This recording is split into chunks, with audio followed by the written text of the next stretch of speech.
Halo sahabat Quran yang terkasih, jumpa lagi dengan saya Pastor Yos Fernandes Wamatus dalam Renungan Harian Kamis 5 November 2020. Bapak Ibu Saudara-saudari yang terkasih, apa kabar?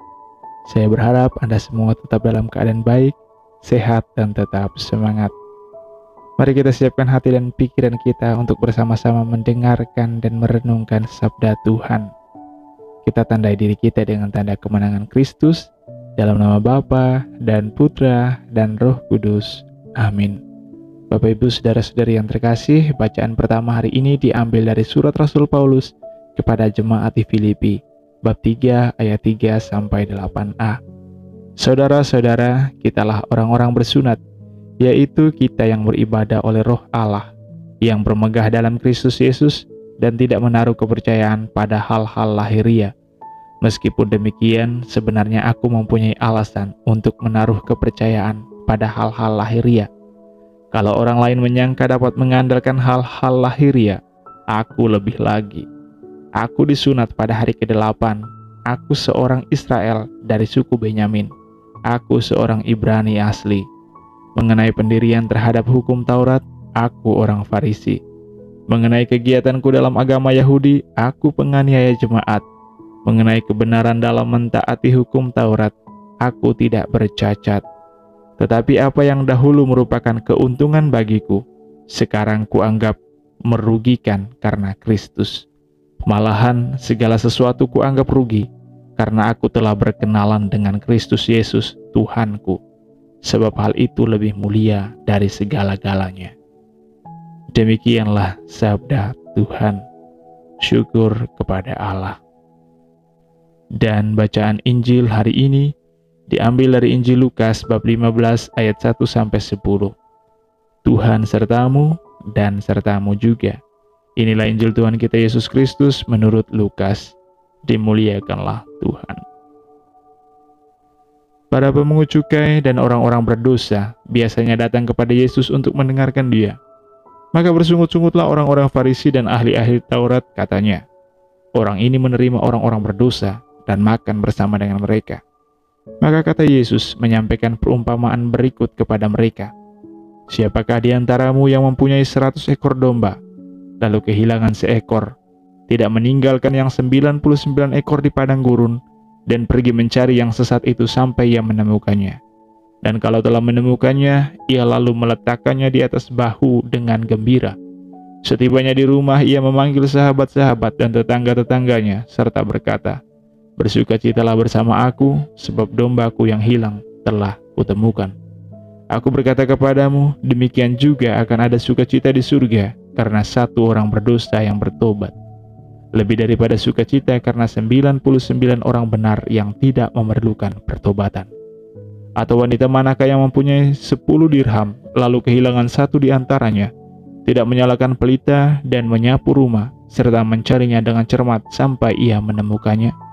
Dan kalau telah menemukannya, ia memanggil sahabat-sahabat dan tetangga-tetangganya serta berkata, bersukacitalah bersama aku, sebab dirhamku yang hilang telah kutemukan. Aku berkata kepadamu, demikian juga akan ada sukacita pada malaikat Allah, karena satu orang berdosa yang bertobat. Demikianlah Injil Tuhan. Terpujilah Kristus. Saudara-saudari yang terkasih, adalah sesuatu yang wajar bila orang yang baik hanya mau bergaul dengan orang yang dia anggap baik juga. Sungguh sesuatu yang normal bila dunia hanya mau mendekat dengan yang baik dan menjauhi mereka yang jahat. Karena ada ketakutan bahwa ketika orang baik bergaul dengan orang yang jahat, bisa jadi orang baik itu akan ketularan menjadi jahat. Itulah yang menjadi ketakutan dan kekhawatiran banyak orang. Pemikiran itulah yang juga kemudian muncul dan tumbuh dalam alam pikir orang Farisi dan ahli-ahli Taurat. Karena itu tidaklah mengherankan jika mereka mempersoalkan dan mempertanyakan sikap Yesus yang mau menerima dan bergaul dengan orang-orang yang dianggap sebagai orang yang berdosa. Itulah yang kita dengarkan dalam Injil hari ini. Namun Yesus memberikan suatu pencerahan bahwa sesungguhnya ketika seseorang melakukan sebuah kejahatan dan dosa, maka perbuatannya lah yang perlu dicela dan dilawan, bukan pribadinya. Bencilah perbuatannya, tetapi jangan membenci manusianya. Yesus menunjukkan cinta kepada manusia berdosa dan ingin membawa setiap pendosa kepada kebenaran. Ia mencintai pendosa bukan karena menyetujui atau mengamini perbuatan dosa yang mereka lakukan, tetapi karena ia ingin mengarahkan mereka untuk meninggalkan perbuatan-perbuatan dosa dan berbalik untuk melakukan yang baik, memperbaharui diri menjadi lebih baik. Dan Yesus sendiri menegaskan bahwa surga akan bersorak gembira ketika ada satu orang pendosa yang mau berbalik dari kedosaannya dan memperbaharui dirinya menjadi lebih baik. Bahkan kegembiraan atas pertobatan satu orang berdosa itu jauh melampaui kegembiraan atas 99 orang benar yang tidak membutuhkan pertobatan. Perkataan Yesus itu sekaligus mengingatkan kita dan menguatkan kita bahwa ketika kita berdosa, kita masih memiliki masa depan untuk menjadi orang yang benar di hadapan Tuhan. Jangan pernah takut untuk berusaha bangkit dari keterpurukan dan kedosaan yang telah kita lakukan. Tuhan selalu membuka pintu maaf bagi kita, dan Dia akan selalu bahagia bila kita mau berbalik dari kedosaan kita. Mungkin akan ada orang yang merasa diri paling benar dan kemudian meremehkan upaya kita untuk menjadi lebih baik. Tetapi itu tidak masalah. Tuhan menunggu kita dengan tangan yang terbuka lebar. Jalanlah terus, usahalah terus untuk menjadi lebih baik di hadapan Tuhan. Selain itu, saudara-saudari yang terkasih, poin selanjutnya yang tidak kalah penting adalah sebagai seorang pengikut Yesus, kita perlu belajar untuk lebih bijaksana dalam mengambil sikap terhadap orang-orang yang mungkin kita anggap jahat dan berperangai buruk. Mari belajar menjadi seperti Yesus yang tidak membenci pendosa, tetapi tidak pernah membenarkan atau mengamini perbuatan yang mendatangkan dosa.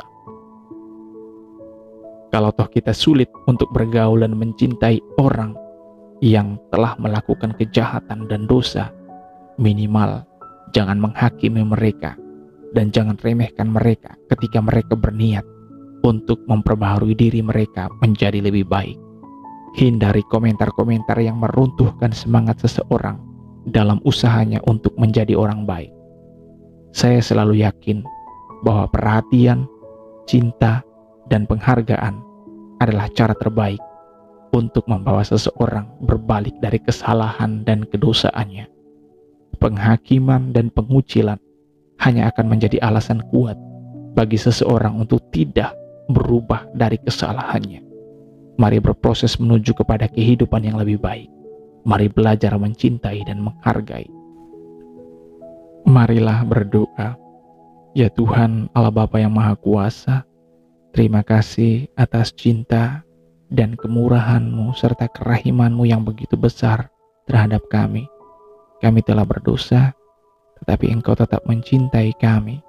Semoga cinta dan kerahiman-Mu yang begitu besar di dalam hidup kami memampukan kami dan mendorong kami untuk senantiasa hidup dalam semangat tobat, untuk senantiasa memperbaharui diri kami menjadi lebih baik di hadapan-Mu dan di hadapan sesama kami. Tuhan, kami lemah. Tuhan, bantulah dan kuatkanlah kami.